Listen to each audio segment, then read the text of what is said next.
age of the internet and e-commerce has created numerous advantages for women to explore business opportunities they never had before.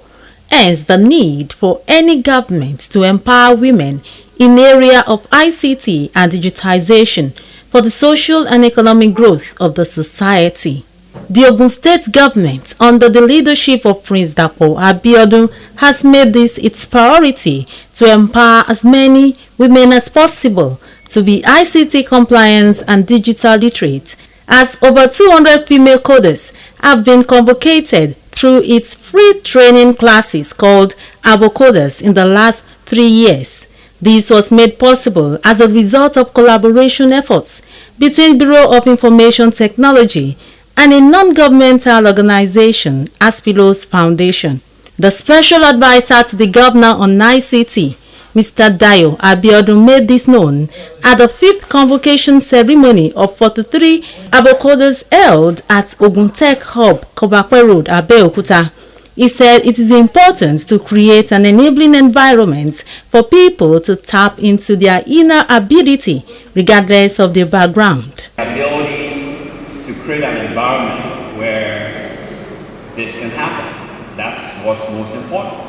Create an environment where folks can tap into their inner gift or their ability, regardless of their background. You don't, and I'll keep saying this, you don't necessarily have to know anybody. You don't have to be a son or whatever. It's also create an environment where no matter who you are, every one of us has a brain, every one of us has a potential. And you can use that God-given potential. That's all you got. I mean, nobody can take that away from you.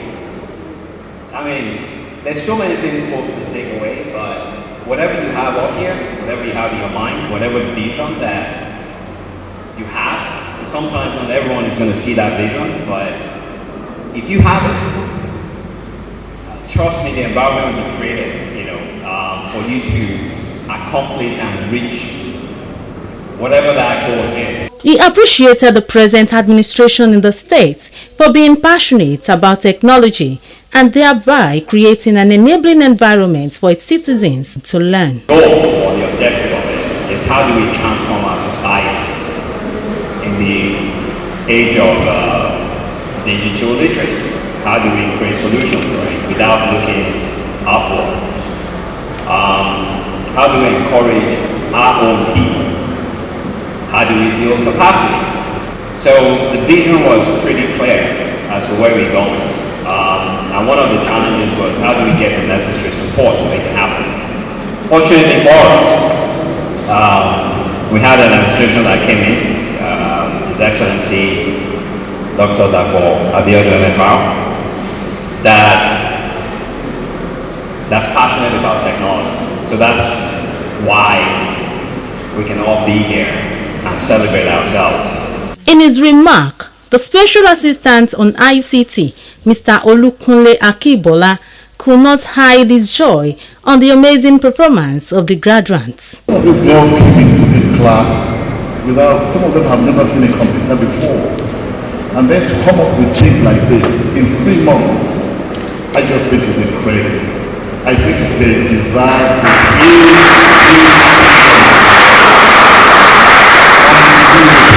unbelievable. And some of them don't even have educational backgrounds. And it shows you that being digital and being computer literate, you don't need to be a physics student or a math student, or you can come from any kind of background. And so long as you have the will, the way is always there. The Coders project coordinator, Mrs. Omolola Olajide, shed more light on what Coders stand for. Coders was founded to raise Nigeria's female technology talents, especially within technologically undeserved community. So we believe equality for women and girls is not only a basic human right, and it is a social and economic imperative where women are educated, empowered. Economies are more productive and strong, so we believe women should be empowered. Abokodas was founded in the year 2016 by Simi Olushola. It's one of the projects under the Aspinos Foundation. Mrs. Omolola Olajide said over 200 ladies have been trained so far on different ICT packages, which include website development, data science, and many more, adding that they have been open to many opportunities as a result of training received from the Bureau. And over the years, we've trained over 200 ladies in skill of web development and data science. So after training, graduates are inducted into the Abokodas community where they get lifetime mentorship and internship opportunities. So it's not just a training thing and then we get to leave them. And to the graduates, she has this to say. To my ladies, as you go out to the world, remember that the world is yours. So conquer it, and I hope to see you at the top because I'm also coming there. Data science is one of the courses taken by the Abokodas ladies. Here is Mrs. Damilola Sholanke, data science coordinator, giving us tidbits on what data science entails. Data science at Abokodas, we train them using the programming language Python for them to be able to code, look at the data sets, derive a particular knowledge, solving a problem. For example, say we have a business that is going through a challenge and they have like data set that they collected. For example, let's use the mall that we have here, Just Right. They have the data set, the number of people that are coming in to buy things, their customer, based on loyalty, promos, maybe the type of things that people are actually buying. Those are data. That's what we refer to as data. And they want to actually discover why, for example, people are buying something and not the other. They want to make business decisions, like be sure that, okay, should we continue stocking this or not? So they can easily go to the data set that they have based on the data set that they collected, people, what they are buying at a particular time, what people are, the customers, those are on the loyalty program, what they are buying, and we can actually analyze that data to be able to figure out why, based on the data set that we have, people are buying what they are buying or not. The data science behind is the prediction.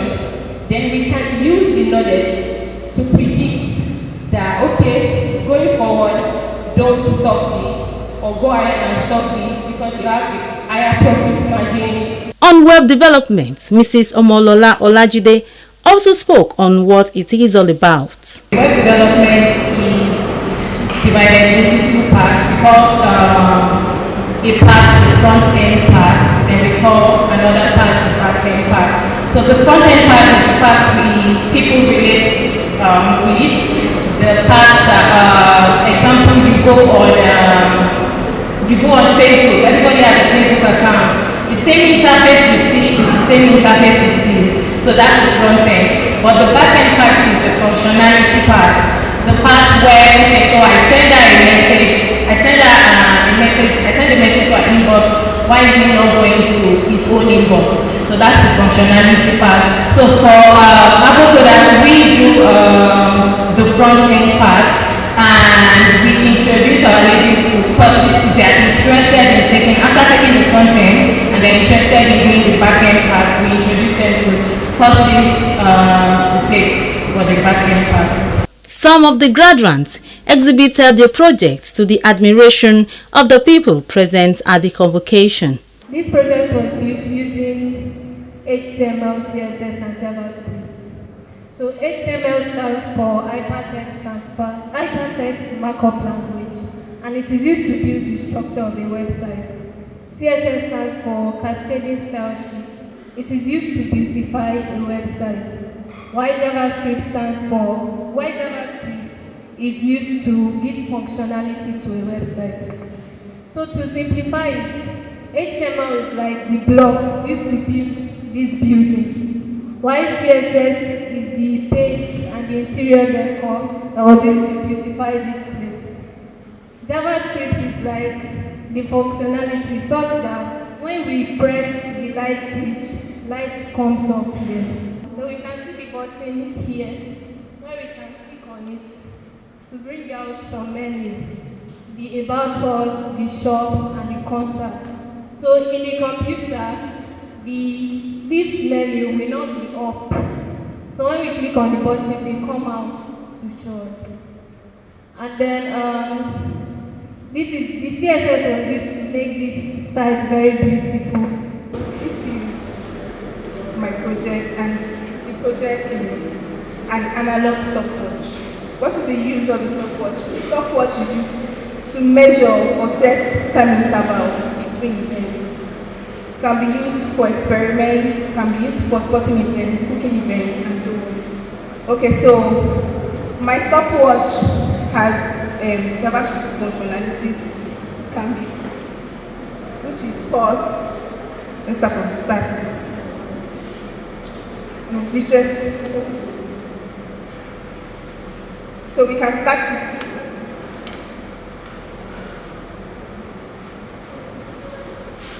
So we can see the hand moving, and then it can be paused. And then we can also reset it. So that is basically what the project is about. The CSS has to do with the appearance, styling your code to any style you want to give it, adding colors, like just making it beautiful. That is what the CSS is all about. And then the JavaScript is about giving life to your structure. It's about the functionality, making it work. Okay, we have an analog clock, and then we want to make it a stopwatch. For us to be able to make it a stopwatch, for us to be able to make it start, stop, and pause, that's what the JavaScript is basically about. On behalf of a company called Boss Leather Company, Boss Leather is an online retail store that has just listed its product on Amazon. Amazon is an international e-commerce website where different products are bought and these orders are placed online. Now, this company has been experiencing loss as a result of orders that are returned when customers place these orders. And this loss is due to the shipping fee paid by the company. So they've asked us to build a model to be able to predict if an order will be returned or if it will be delivered to the customer successfully. So to follow the process, we first understood the problem the business owner was facing. Then we went ahead to check out the data available to us. Then we started first with exploration of the data and understanding the information collected in the data. We realized there were over 171 entries, customer information, and 12 informations were collected from the customer. Some of them were the order numbers, the amount paid by the customer, the item code, there are over 40 products, and also the order status, which is it delivered or is it returned? So before going ahead to carry out any analysis, you have to ensure that the data you're going to be using is clean. You have to ensure there are no missing values. You have to ensure there are no formats of data that are wrong. So to do this, we went ahead to check for missing values. We discovered that some of the columns for the information collected, such as the item total is the amount spent by the customer, the shipping fee, which is the amount paid by the business itself, and also the quantity. There were some missing values there, so we attempted to correct that. And after doing this, we went ahead to carry out the analysis. Now, our goal is to build a model to help this business reduce their loss. Before we go ahead to build this model, we need to answer some questions. And 5 of these questions are: how does payment method affect the order status? How does quantity ordered by the customer affect the order status? How does then we check the sales pattern over a period of time, because as we all know, around December period, there are lots of orders, and around specific time of the month, there are reduction in orders. And then, what are the top products that are ordered? What are the top cities that are ordering these products? So we need to first answer this question. So to visualize the results we got from these questions, we plotted this graph.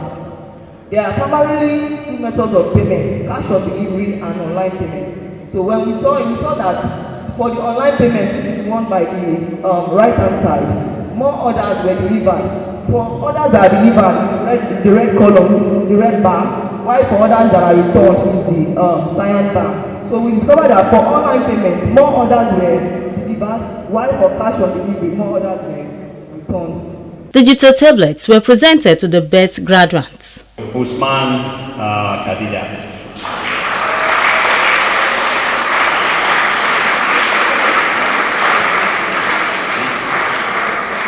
So on behalf of His Excellency Prince Dapo Abiodun, I'd like to present this to you, and this is not the end of it, it's just the beginning. So you can't get too comfortable. So you got to go back now and put your practice, put it to work. And whatever product you guys develop, let us know about it. And if there's any support that we can give you, we want to do it. So, congratulations. Thank you. A job well done. And I hope you can continue that path and hopefully pass the knowledge on to others. On behalf of Prince Dapo Abiodun, I present. Well done. Thank you very much and congratulations. I was actually fascinated by your presentation. I need to learn more about it. On behalf of the governor, Prince Dapo Abiodun, I present Prince Dapo Chief. Thank you. So on behalf of His Excellency Prince Dapo Abiodun, I present this tablet Chief. Thank you. Giant Strides crew spoke with some of the graduates at the occasion. Before coming down here for the training, I had no knowledge about data science, although I've been hearing about data science and I was so excited to learn more about it. So getting to know that the Ogun State Government provided this opportunity, so I felt, let me grab this, and I came for it. And after this training, I've been able to provide solutions to different problems faced by different organizations through the use of the knowledge we got from data science. I've been able to give recommendations, as opposed to before coming for this training, I had no idea about how to code. I've been able to use codes to interpret data and also give solutions to problems. I would say the training is a successful intervention into bringing women into tech. Like, you start from zero to becoming whatever you want to become, as much as you are ready to put in the work. I want to say a very big thank you to the state government. I can now say I have fully benefited from the Ogun State Government, and I'm so happy to benefit from this. I've learned quite a lot. The program has been so insightful. I've learned quite a lot. The program has been so insightful because I came here with zero knowledge, I'd say, because I didn't know anything about coding, and since when I've been here, I've been able to learn a lot and to do a lot of researches concerning what I am learning, and I can build a website, a responsive website to be precise, and I am so grateful for this opportunity because we basically have to pay for these courses if we want to take them outside, 150,000 naira, 100,000 naira, and they are bringing it to us for free, and that is a really good thing, I'd say. I would tell the state government, thank you very, very, very much. I am so grateful for this opportunity because not everybody has the opportunity to attend this kind of program, so I am so grateful. It is superbly clear that women empowerment is absolutely essential to the overall development of any society and economic growth. And the present administration in Ogun State is leaving no stone unturned in this sector.